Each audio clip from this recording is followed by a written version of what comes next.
Hello, Gravel Guru fans. This is Gravel, and as you can see, we've got producer Matt in studio and in front of the camera today. Matt, how you doing? I'm doing great. How have you been, Leland? Well, I am fantastic. As folks know, because we were promoting and talk about it, we had Rush the Rails this past weekend. Rush the Rails was our Rails to Trails event. Took place on the Flint Hills Nature Trail. A lot of you are probably familiar with the Katy Trail, similar concept, converted rail bed. And we had a celebration going on, and riders, they had multiple distances they could choose from, and runners were running out there as well, and all ended in Council Grove. Just a fantastic event. Yeah, I didn't get to partake in the event, but my wife and I came up for the evening, spent a couple hours up there with you guys, and really took in the festivities of the finish line. You know, we didn't really see anybody really racing or out there running the trail, but people coming in and that celebration behind it. And actually, I got a clip from you while we were there. Let's take a look at that. We are at the finish line for Rush the Rails, the inaugural Rush the Rails, which is a celebration event for the Flint Hills Nature Trail. We are at the Neosho Riverwalk Park in Council Grove, welcoming all the riders and soon runners. Well, it's been a little bit windy, unfortunately, and we've had a lot of rain, and so it's been a little soft. And those conditions made it a lot tougher than I think people were anticipating. Oh, it's been fantastic all day. We've had, live music, DJ, food vendors, pizza and ice cream, which I love.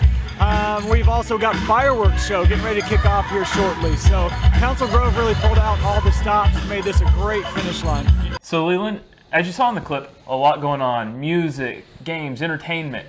What was your favorite part of the finish line festivity? Yeah, well, people finishing is always a highlight for me, you know, just to see the excitement on their face. An event truly does not have to be a race, you know, not everything is about finishing first. And this event is a shining example of that, because we were truly there to celebrate. But if I had to pick a very close second, that was the best fireworks show I have ever seen. Yeah. And not that I've seen a ton in my day, but this one was extraordinary. It was a great celebration. Yeah.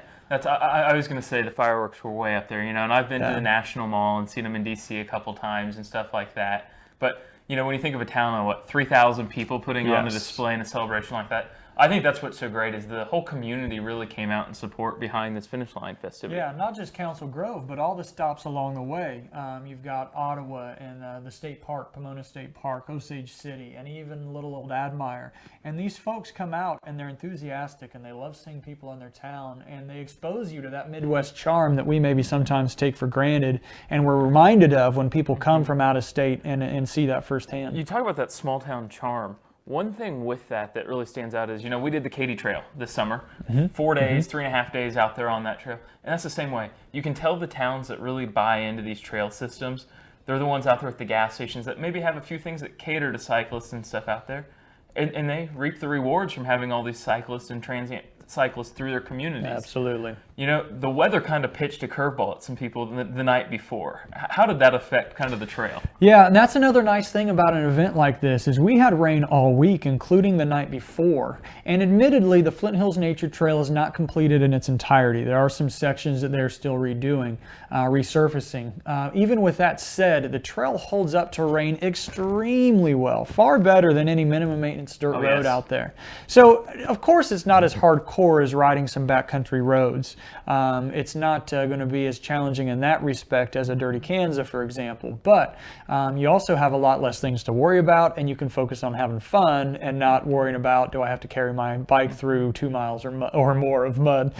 Would you say there were some people out there that might have taken the flat rail beds for granted? Yes, and again, not only was the trail a little soft, but there was an all-day headwind. So there were some challenges that Mother Nature threw at us that made it harder. But I think by and large, this was going to be more challenging than people thought because they think, oh, flat, what could be easier than flat? But without going into all the physics about it, cycling is all about momentum. And yes, you've got to work real hard up the hill, but you get all that free speed coming down, and now you've got that momentum if you can carry it through the rollers. On the flat road, you cannot maintain momentum other than through your own power, which means you constantly have to work to keep the bike going. I remember the first trail we did here in Kansas, Rails to Trails, from Ottawa to Iowa, Kansas, and me and Ben that day swore we climbed all the way to the halfway point, and they're like, yes, we're going to be downhill all the way home. I think we went uphill all the way home too, you know. So. It's definitely a death by a thousand cuts metaphor, right? Yes. You know, you're not going to feel it right off the bat, but halfway in or towards the end of this thing, you're going to be like, whoa, what happened? Why do I feel miserable? Exactly. Yeah. You know, and we've got some photos from some people that did that in our social media later in the show. But first, we just got off doing an interview with Nick Legan. Yeah, not much to say now because we cover it heavily in this upcoming interview, but Gravel Cycling, written by Nick Legan, covers all things gravel, from events to multi-day bikepacking adventures to the how-to components of it. So let's hear what Nick had to say. We've brought in studio Mr. Nick Legan. Nick Legan is the author of Gravel Cycling, a complete guide to all things gravel and bikepacking. Nick, thanks for joining us. Thanks for having me, Leland. Well, it is truly my pleasure. For those that aren't aware, Nick and I go way, way, way back to the very early days of Dirty Kansas.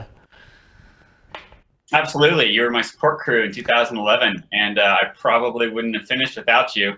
And as it was a strong effort at 17 hours. That's very kind of you to say. I was able to do Dirty Kansas myself in 2008 and then devoted myself to sagging for friends after that. And of course, Dirty Kansas is something you got to experience, but sagging is, boy, it was amazing for me. And we even got ourselves on a DK trading card, didn't we? We did. I was bummed not to see that. I thought that was going to be your author profile pic in here for sure. Dang it. Yeah, nothing like a muddy me hugging you. But we're here to talk about this book, not about our past relationship. Bromance. Yeah, our bromance. I've got to tell you, when I first received this book, when I was checking it out, it was larger than I thought, and I don't know what I was expecting exactly out of the guidebook, but it was substantially weightier than I expected. And in the best way possible. That is not a negative. I was pleasantly surprised to see such substance in the book. Which means there's a lot to cover in there. Let's start with why gravel cycling? Why a book on gravel cycling and multi-day adventures? Well, to be honest, I always wanted to write a book. I love writing, I love reading, and I was riding my motorcycle solo. I was actually blasting across I-70 to go back to Indiana to see my folks. And it just had this kind of an epiphany moment that I loved. You know, I was near the exit for Emporia, where I would have turned south. And I was like, man, I need to write a book about gravel. You know, what's happening in the gravel world is really exciting. And I think that more people should, one, get a chance to celebrate it in book form, and two, give others a way to inspire themselves to go out and give gravel a go. So that's kind of where it started. Yeah, and that's one thing I was thinking about this piece. I mean, as a gravel enthusiast, of course, there's always new events popping up. There's always new things in the world of gravel and adventure cycling. So there is new material in here. But even having done a good majority of these events, I just found it nice as kind of a coffee table piece even. So even if I felt I didn't have a ton to learn from it, it was definitely a piece that I enjoy having and looking through. So whether you're just getting into the sport or even contemplating, what's all this gravel about, to I've been there, done that kind of a gravel cyclist who's been there for the past decade and a half, it's still a great piece to have regardless. So Thanks. Yeah, it's beautiful. The other thing I noticed was producer Matt and I were talking about, so not only is it larger than we expected, but a lot of imagery. This is not a novel, if you will. Tons of information in there for sure, but very visually appealing as well. And I won't flip through here and try to show everyone on camera because you just need to go get your own copy, but lots of good imagery in there. Did you work with... I'll press the publisher to thank for that, because to be honest, I only wrote the words, you know, and without them, the art director there, and the help of a whole lot of photographers all over the world, it wouldn't be nearly as pretty as it is. Yeah, I do a lot of sifting through event photographs for all of our Dirty Kansas Promotions events, and that is no small task, because these photographers are amazing, these places are beautiful, and it is difficult to find just the perfect image because they're all so good. It's hard to choose. Absolutely.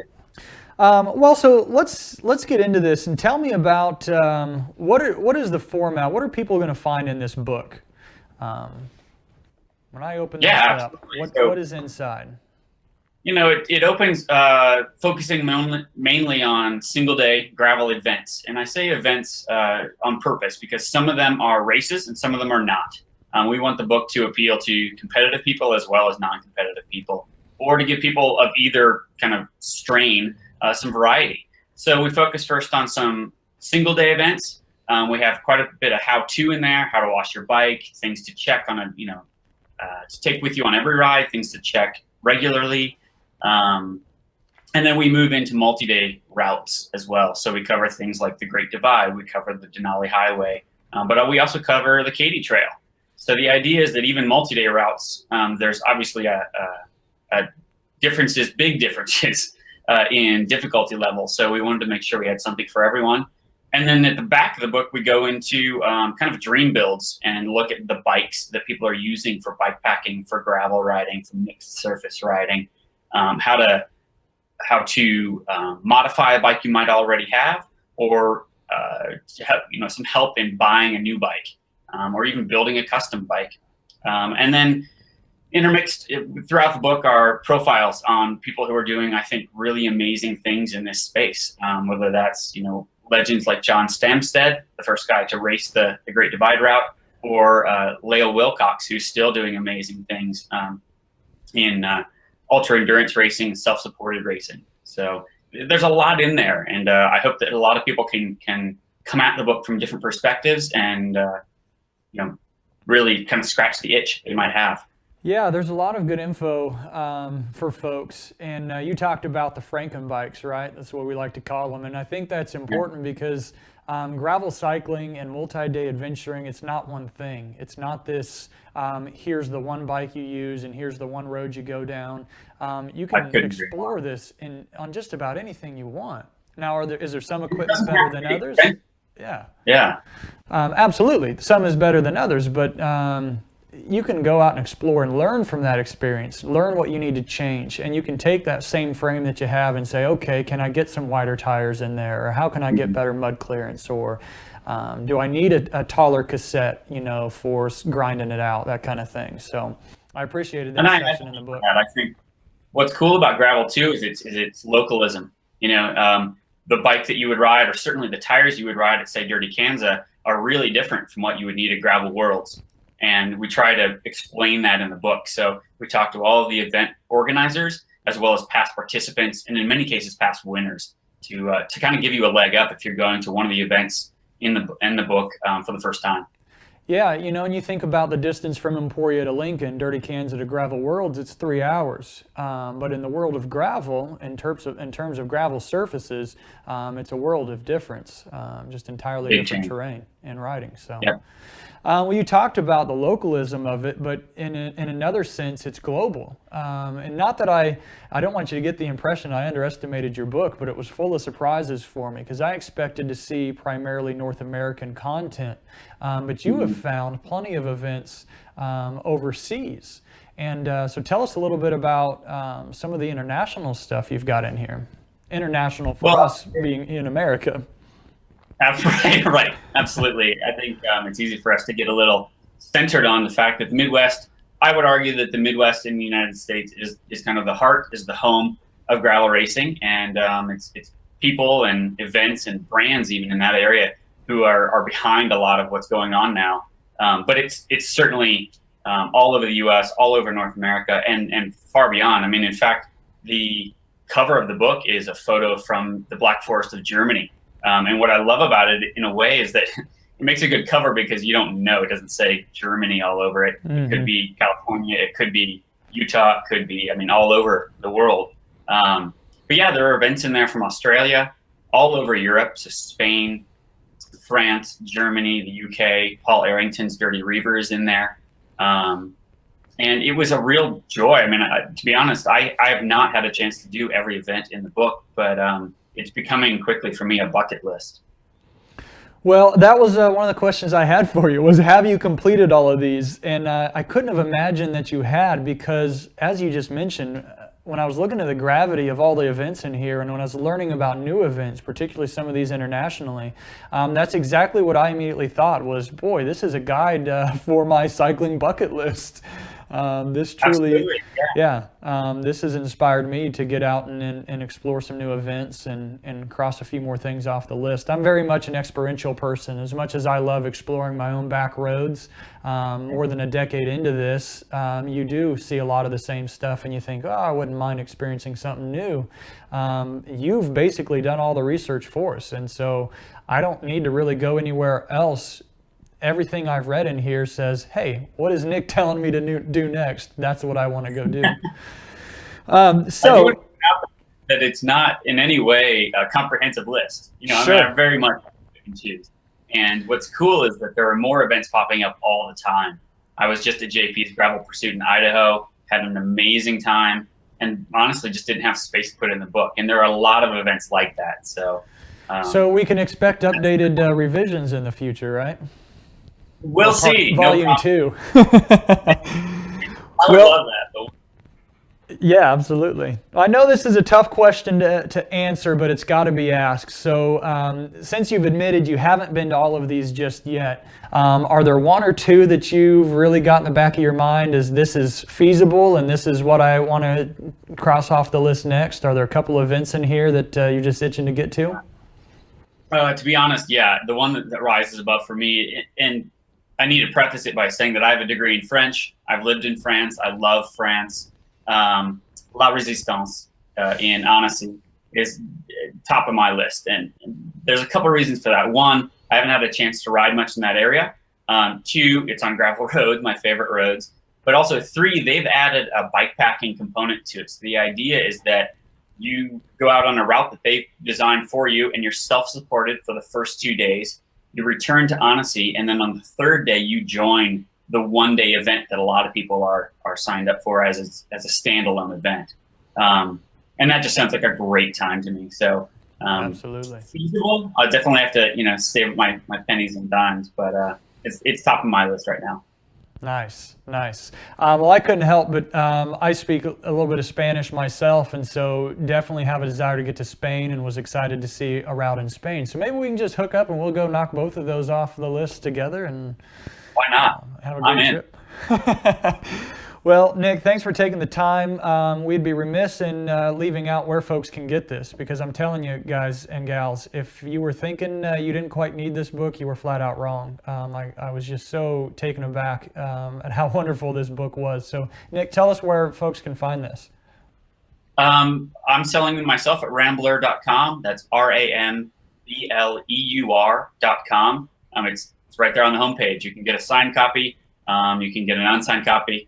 That means it's a new book. I actually joked about charging less for a signed copy because that's basically a used book. But anyway, head to Rambler.com. You can find it elsewhere on the interweb or at discerning bike shops and bookstores. Yeah, Nick's too humble to say this, but if you go to Rambler.com, that's your best bet because it supports Nick in the biggest way, supports him directly. So would highly encourage folks to go there. Very easy process.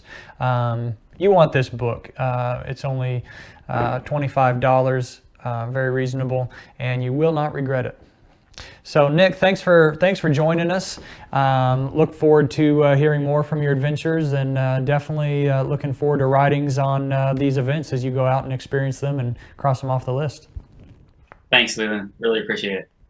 One thing that really stood out, Leland, to me about this isn't just a North America gravel cycling book. And I think one thing that really appeals to me is, and I know you, me, Bobby, we all get lost looking through the photos that comes in on social media. I think this week we had like 60-some comments in it.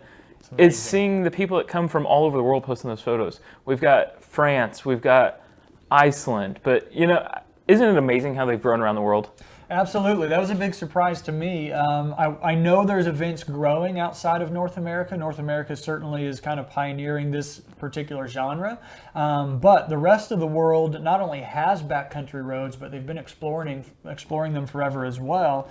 And it's just in recent years, I think really what's happening is it's not that this is anything new. It's just becoming popular, and therefore it's becoming talked about. More and more people are doing it, and so the attention on it is a lot greater. And that is fantastic. You know, you'll always have your purists that are kind of like, oh, this was just my own special little thing. But Exactly. the reality is we're exposing more and more people, not just to riding backcountry roads, but to riding in general. I think it provides an atmosphere that is far more approachable for someone who says, oh, I always thought cycling was cool, but mountain biking is too scary. It's way too hard for me. Road cycling is too intimidating because of the competitive atmosphere. So this blends all of that perfectly. It gets rid of the competition, gets rid of the scariness, but still provides a fun adventure that is challenging for everyone that participates. So. Exactly. So if you like the interview there with Nick, make sure you head over in the show notes down below. We've got a link to where you can buy a copy of this book, and I highly recommend it. It'd go great on any coffee table at home. And one thing I said after we were done with our interview is there's a lot of people that come to us, you know, on the show with you with Dirty Cans. They go, you know, what is gravel cycling? To be able to have a copy of this book and just hand it to them and let them flip through and even look at the pictures and just get involved in it that way is really the best one answer way to sum up what is gravel cycling that I've found so far. Yeah, and I've got a fun challenge, just thought of this here. I've been thinking of this for some time. You know, we talk about, and a lot of people like to debate rather heatedly, what is gravel cycling. So I would love for all of you, when you're sharing where you ride, or if you just want to share your thoughts on what gravel cycling is to you, use the hashtag gravel cycling and tell us, you know, where do you ride? Show us with pictures, tell us with words, what is gravel cycling to you? Because it means a lot to a lot of different people, and it's always evolving and changing. So you're a part of the tapestry that is gravel and adventure cycling. So help us understand what is gravel cycling to all of you. Yeah, very cool. Make sure you hashtag that. We'll put out a post on Facebook and social media and let you respond to that. Hashtag gravel cycling, and throw in "this is gravel" while you're at it. Tag Gravel Guru if you want. We like to be in the know. And while we're talking social media, let's take a look of where you guys have been riding the last 2 weeks. Here is your social media brought to you by Gravel Guru. Make sure you're following us on Twitter, Facebook, Instagram, and YouTube to stay up to date with what we're posting. First up, we've got Aja Phillips riding a single-speed bike out in Osage County, Kansas. Cameron submitted this awesome shot from out riding in Iceland. Savon was out riding near Woodbury, Texas, 63 miles of crushed limestone goodness, he says. Chris Sutton was out on the Kelsey Mountain Loop of the Oregon Cascades. Derek Brown went out and did the Spotted Horse Gravel Ultra 200 in St. Charles, Iowa. He said it's windy and wet the first 15 hours, but a great course and race. Fred was out riding in Belgium, just a 20-mile loop in the neighborhood with a great view like this to start. Gus went out and checked out the Michigan Mountain Mayhem Gravel Grinders. 60 miles, 60 degrees, on and off rain, but check out that awesome helmet Harry's rocking. Harry was out riding near Quebec, Canada. Jan sent in this great photo from the French Riviera. Jonah been out riding the last couple weeks on trails, farm tracks, and gravel of southern Brittany. A superb mixed surface of area with some awesome food options as well. That looks like a great place to ride. Jordan was also out at the Spotted Horse Gravel Ultra 200 just southwest of Des Moines. Justin McCarthy rode from West Point Military Academy to Ground Zero with a group of amazing veterans, he says. What an awesome ride that looks like. Marty Johnson went out and completed the first Cannonball 550 leaving out of Emporia, Kansas. 550 miles through the Flint Hills. Peng Du went out and did Rush the Rails, 96 miles. Feel free to submit all of your photos to Gravel Guru using hashtag #ThisIsGravel and tag us in those posts. We love seeing where you've been riding. Well, there you have it. Photos from around the world, truly. We had a lot of Iceland folks tuning in and sharing. Yeah, Love exactly. to see it. You made the best comment, I think, of the week on it, though, is, are you riding on the moon? You know, some of these landscapes you see are just so different from what we're used to. And it's absolutely fantastic. I love getting the notification on my phone that someone's posted a new photo and open it real quick to see where they are. You know, another social aspect is Luis from down in Costa Rica posted his bike packing story on gravelguru.com. Make sure you check that out. One thing that I thought was crazy was talking about being woke up in the middle of the night by spiders on the floor. They were noisy enough. Can you imagine that while bike packing? I'd try not to, actually. Yeah, so make sure you head over to gravelguru.com, check that out. Follow us on social media, and thanks for watching. Thanks.